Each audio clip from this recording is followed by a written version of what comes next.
ઝઘડિયા જીઆઈડીસીની metropolitical chemical private limited company, જ્યાં 23મી તારીખના રોજ એમની બેદરકારીના લીધે આગ લાગી, 16 જેટલા કર્મચારીઓ ગંભીર રીતે દાઝી ગયા. એમાં 2 કર્મચારીઓના હમણાં મૃત્યુ થયા અને એમના પીડિત પરિવારોની સાથે અમે કંપની પર એમના કહેવા પ્રમાણે અમે ગયા અને કંપનીને કીધું કે ભાઈ, આમને માનવતાની રીતે આપણે મદદરૂપ બનવાનું છે. એમની પોલિસી કે એમની કોઈ પણ વ્યવસ્થા આપણે કરી આપવાની છે.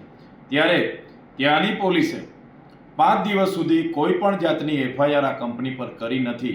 અમે ગયા બાદ પ્રશાસન દ્વારા આ કંપનીને બંધ કરવા માટેની નોટિસ એમણે આપેલી છે ને સંતોષ માન્યો છે.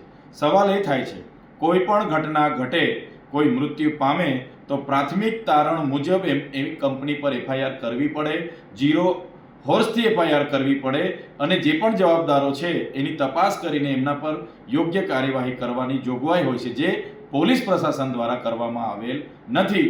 અને આ ઝઘડિયા પોલીસ લાજવાના બદલે ગાજી રહી છે અને ઉલટાનું અમારા પર, મારા સહિતના આગેવાનો પર 3 એફઆઈઆર કરી છે. અને એ એફઆઈઆર પણ ગઈકાલના રિઝલ્ટ આવ્યા બાદ આજે કરી છે કે આ ચૈતરભાઈને પર એફઆઈઆર કરો એટલે એ ડરશે, દબાશે અને પછી આગળની કાર્યવાહી બધી ઠપ થઈ જશે અને અમે કંપનીવાળાને બચાવી લઈશું, એ પોલીસનું માનવું છે.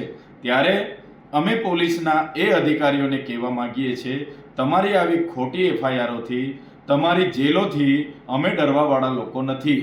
અમે આ અગાઉ પણ ત્યાંના અંકલેશ્વર, પાનોલી, દહેજ, ઝઘડિયા, વાલિયા તમામ કામદારો માટે અમે લડ્યા છે, આજે પણ લડીએ છીએ અને ભવિષ્યમાં પણ અમે લડીશું અને લડતા રહીશું. અને જનતા ખૂબ સારી રીતે જાણે છે, જાગૃત છે. તમામ કામદારોને પણ ખબર છે કે આમાં શું ઘટના ઘટી છે. ત્યારે જ્યારે પણ અમારે જેલમાં જવાનું થશે ત્યારે આજે એકલા ચૈતર વસાવા નથી, આજે બધા જ હજારો ચૈતર વસાવા અહીંયા ઊભા થયેલા છે. હજારો ચૈતર વસાવા જેલમાં બેસવા માટે તૈયાર છે.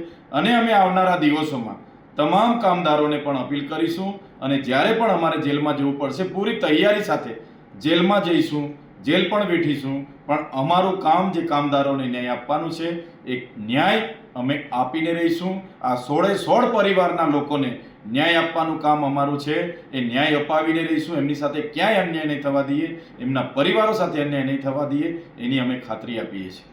આપના પોતાના પ્લેટફોર્મ લલકારને લાઈક કરો, ફોલો કરો, સબસ્ક્રાઇબ કરો અને શેર કરો.